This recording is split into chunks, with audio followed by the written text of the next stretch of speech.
I'll beat Ilia up. I'll fucking rematch Justin. I'll fight Conor or Max next. I don't give a fuck. Give me anyone and I'll punch the fucking head in. We're not quitting on the stool. We're not bitches. We're fighters. It was just great to see that little bitch quit in the corner.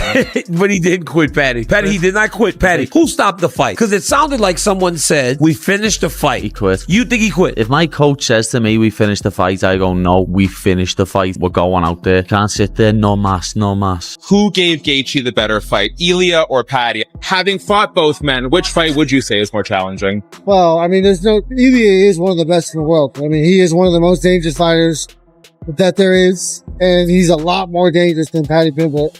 However, Paddy Pimblett is goofy. You know, he's got a funky style. I think Ilia is way more dangerous. I think fighting's crazy. I think, you know, in my mind, I think 97 out of 100 times, Ilia beats him up. Mm-hmm. Ilia's never had to come back from adversity. Ilia's only ever been the hammer. He's never been the nail. Know what I mean? That's why after that fight with Justin that I had, I knew I could come back stronger and better because I've done it before. I don't think Ilia Topuria ever comes back the same. His whole mindset, his whole like ego, know what I mean? Like his is like, I'm undefeated, no one can beat me. Having celebrations the night before the fight. I just don't think he'll ever be the same. He's never had to come back from nothing like that. I've had to face adversity before, so I'd happily be his first fight back. For sure, he needs to win one more fight. If he wins the fight, he can fight for the title. I will give him the opportunity to fight for the title because we have a history behind, so it's going to be a massive fight. This little guy, Ilia, thought he was on my level. I told everyone, he's not my level. Nobody on my level, brother. If he wants, he can come Dagestan 2-3 years and train with us, and then he'll be ready. This guy is big quitter. He quit on stool in biggest fight of his life. My trainer Khabib beat Justin in his prime so easy. And this little guy Topuria took huge whooping from him. There are levels to this brother. UFC 329 was expected to showcase a long-awaited comeback. But the spotlight shifted within a minute. Paddy Pimblett changed the conversation completely.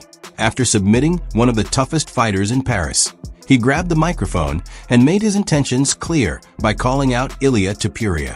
The rivalry between the two has been building for years, but the events inside the octagon this weekend pushed it to a whole new level. What once began with a heated confrontation and a bottle of hand sanitizer has now evolved into one of the most anticipated rivalries in combat sports, with fans eagerly waiting to see if the two will finally settle their differences inside the cage. If the UFC doesn't have anybody in mind, do you have some things, hey, this is what I would prefer from you? No, not really. I want to be a world champion. I want to be undisputed champion of the world. I want to be the first ever world champion from Liverpool. And I'm going to do that. I know that's in my destiny. I know it's in my fate. Whether it's the next fight or the next 10 fights, I'm going to be a world champion. It's that simple. If you want me to fight Justin next, if you want me to fight Posh Boy next, if you want me to fight Chorizo next, if you want me to fight Charles next. With adrenaline still pumping after his victory, Paddy Pimblett wasted no time turning his attention to the top names in the lightweight division. He mentioned fighters such as Justin Gaethje and Charles Oliveira, but reserved his strongest comments for longtime rival Ilia Topuria. Pimblett mocked Topuria with a series of nicknames and made it clear that their rivalry has become deeply personal. He questioned whether Topuria truly belongs at lightweight, describing him as an oversized featherweight and arguing that he isn't built for the 155-pound division. Pimblett also claimed that Topuria's recent war with Justin Gaethje had changed the trajectory of his career, suggesting it was the toughest adversity he had ever experienced, and pointing to the visible damage he suffered as evidence of the battle's lasting impact.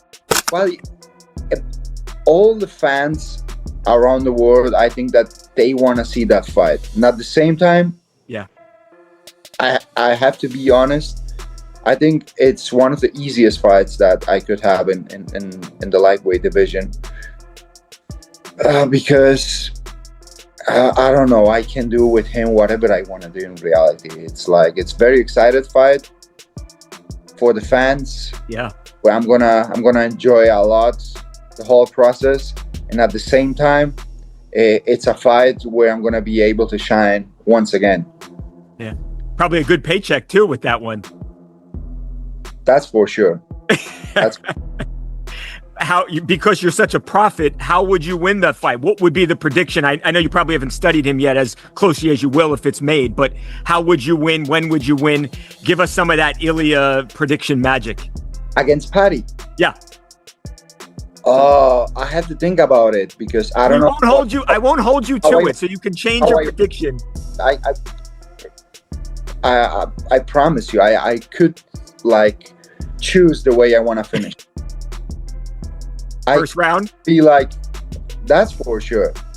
He's not gonna stay there for more than one round with me.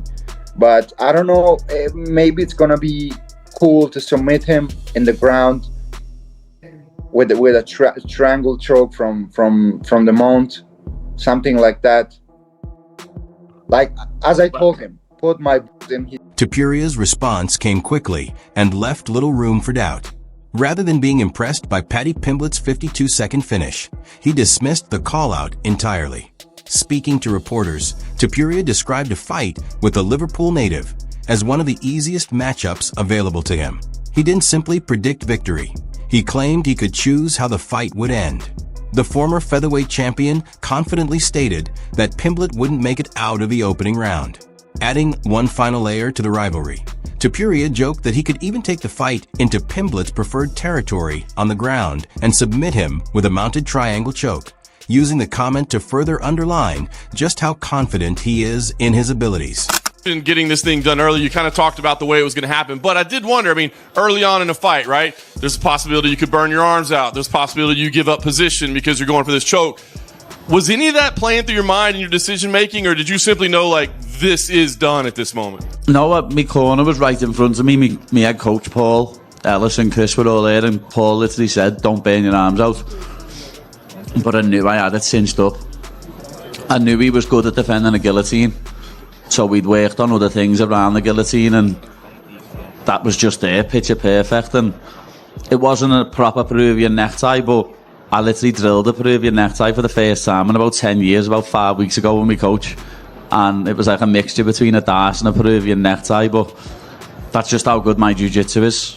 I can link things together like that flawlessly. I was going to say, it felt like you almost kind of just, like, implemented that on the fly, not necessarily. Oh, I've never done that before. I've never done that before. I just done that on the fly. That's how I roll. My jiu-jitsu is the best in the world. To understand why this matchup has generated so much attention, it's important to look at what Paddy Pimblett accomplished against Benoit St. Denis. His victory wasn't the result of a fortunate moment or a single lucky strike. Instead, the finish showcased his high-level grappling instincts under pressure. During a fast-paced scramble, Pimblett reacted instinctively, smoothly transitioning between submission attacks before securing a fight-ending choke that put his dangerous opponent to sleep. It wasn't a technique he appeared to have planned in advance, but rather the product of years of grappling experience and split-second decision-making. That performance convinced many fans that Pimblett is no longer just a popular name. He has developed into a genuine world-class contender. You touched on the co-main event on a much different note. Like, Paddy's been building to this for a long time, but I don't know, the entrance felt special, the performance felt special. Can you talk about kind of feel like he ascended even to a different level tonight? Yeah, I don't know the way you guys, but he gained so much respect in that last fight. Like, my social team is telling me, after that last loss, he gained like 2 million followers on social media, like from that night to the next morning. And the way he came in tonight, it felt like he was the world champion. And if you break this fight down, I felt like St. Denis' chance to win this fight was to keep it on his feet and strike, and then he shoots right in for a takedown. Very, very crazy, and what a nasty choke he put on him, and it was incredible. Incredible performance for as short as it was. Yeah. And obviously we're not going to matchmake, but do you think about his next step? Because he just lost to the champ, right? But he also feels like one of the biggest stars on the roster right now. So is it a number one contender fight? Do you look outside the division? Like, what kind of ideas do you have for what to do with it? I have none right now. I have none. I don't know. Think about it over the weekend. And again, Tuesday we get in a room and we'll talk about it. That elite grappling ability is one of the main reasons fans remain so divided over how this matchup would unfold. On one side stands an exceptionally technical striker known for his precision and fight-ending power. On the other is a naturally bigger opponent whose unpredictable, unorthodox style creates problems that few fighters are comfortable dealing with. The contrast between their strengths has made this one of the most intriguing stylistic matchups in the sport.